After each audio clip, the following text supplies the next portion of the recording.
Even if you think about it, you are going to see that it is not the best option. If I'm the visa officer, I would not give a visa to anybody who hasn't. Beautiful people, welcome back to our channel, and thank you so much for joining the channel today. If this is your first time here, do not forget to subscribe, guys. It is very important for you to subscribe to the channel and support the movement. Thank you so much.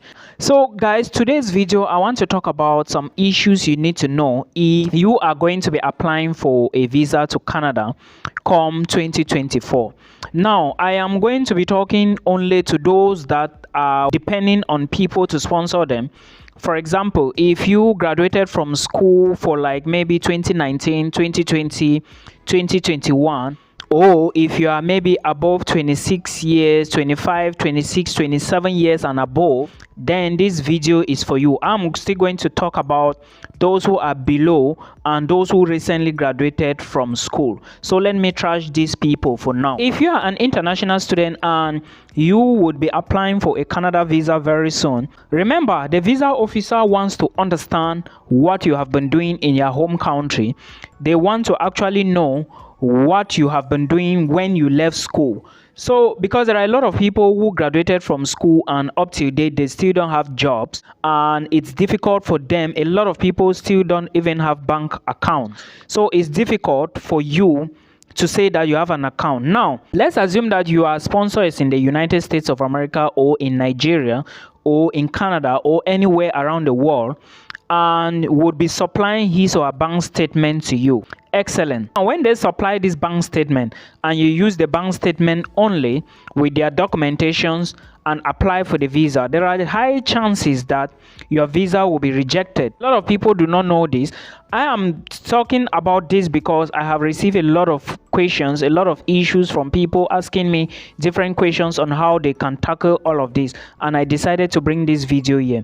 If you are from this age gap and your sponsor is going to sponsor you, let's say that the sponsor gives you his or her bank statement and you do not attach your own bank statement to the bank statement given by your sponsor, and equally you do not show enough evidence of the things you have been doing back then in your home country, then this is going to be a problem for you. How do I put it? Let me explain better so that you understand certain things here. Remember, the visa officer is interested in you. Of course, they want to give you the visa, but they do not want to give the visa to people that have not been doing anything, that have not been contributing to anything. Remember, you graduated more than 4 years ago. Let's just say more than 3 years ago. Remember, you are above 26 years old, so you have probably reached your adult stage. Now, there are a lot of things as an adult, the visa officer, right? Let's think now like a visa officer. The visa officer is aware. The visa officer needs to know that you are currently doing them. This is why I always tell people that you cannot be married and you are depending on people to sponsor you or your wife. It is practically impossible, and even if you think about it, you are going to see that it is not the best option. If I'm the visa officer, I would not give a visa to anybody who hasn't got a bank statement and is at least 30 years old. Now, where am I driving to? I'm trying to explain to you that if you apply for the visa, getting the bank statement from your sponsor and you left school like 3 or 4 years ago and you are above 26 years, you do not show that you have been saving money. First, you need to have a bank account. If you do not have a bank account, at least you need to show that you have been doing something to generate your own little money. Even if the account you are using or the account you are going to use is not the best, like there is no money, enough money inside, I would still advise you to use it. If you are working, of course, bring your employment contracts, bring your pay slips, bring your bank statement, bring your leave letter. If your bank statement is not that powerful, still bring it because you already have a sponsor.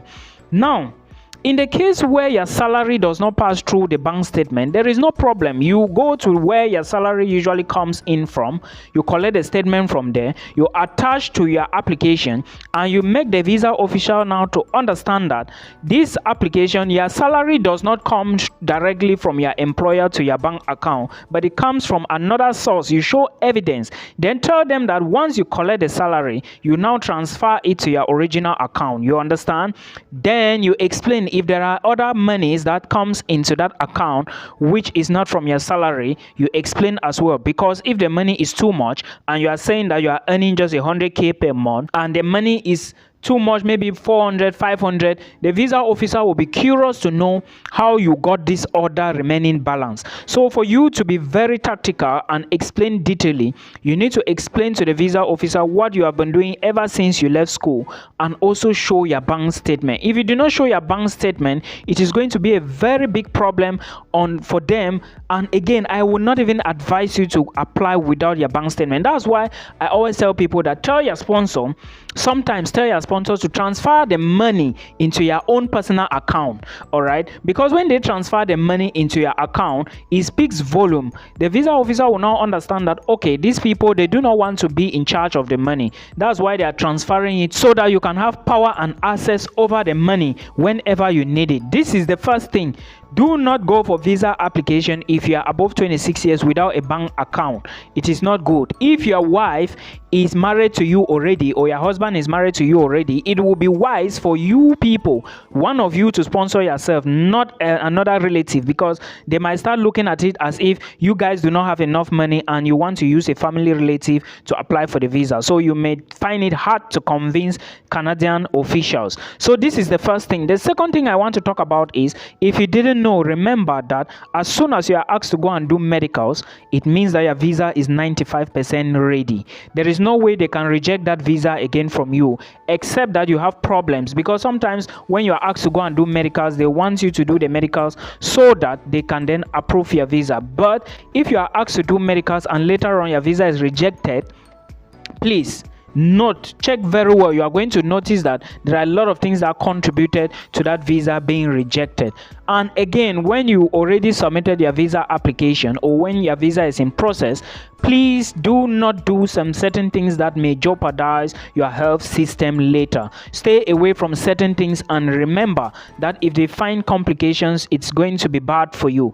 I think they usually check your ribs, they will check your blood sample, they will check your urine to be sure that you do not have any maybe infectious stuff, or maybe anything related to blood and stuff like that. So that's the reason they always ask for medicals. Go and do your medicals. And sometimes when you are asked to go and do the medical, know that your visa is 95% guarantee. Please put all of this into consideration. There are a lot of things I would like to mention here, but for today, let's take this one and digest it. Remember that if you intend to move, or if you are preparing to move to Canada, you have to, first of all, you do not need accommodation. That's the first thing. You can look for your accommodation when you arrive Canada. And again, remember that these things are highly competitive. Apply as early as possible and relax and wait for the rest. I hope this video will help you. Please do not forget that you are not just showing the bank statement, you are showing how you got all the monies inside. And to those international students who have been asking me, Milton, can I study abroad if I have just ordinary level certificate and advanced level certificate?